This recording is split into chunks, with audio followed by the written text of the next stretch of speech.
आज तुम्ही गंगागिरी महाराज सप्ताहाला भेट दिली आहे, काय भावना आहे? आज गंगागिरी महाराजांचा सप्ताह जो चालू असतो हा 178वा हा सप्ताह होता आणि आत्ता बघितलं तर प्रवचन सप्ताहानंतर सुद्धा लाखो भाविक या सगळ्या परिसरात आहेत. आनंदमय वातावरण आहे.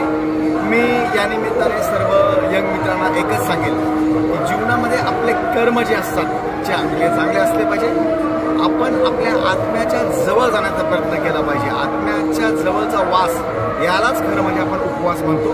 आणि श्रावण महिना हा भक्तिमय संगीताने घेऊन आलेला हा महिना असतो. म्हणून सर्वांना माझ्या सहृदय शुभेच्छा. धन्यवाद. सप्ताहाच्या माध्यमातून ईश्वराकडे काय प्रार्थना कराल? ईश्वराकडे एकच प्रार्थना करेल, सर्वांनाच सुबुद्धी दे. आपण स्वतः जगणं काही फार अवघड नसतं.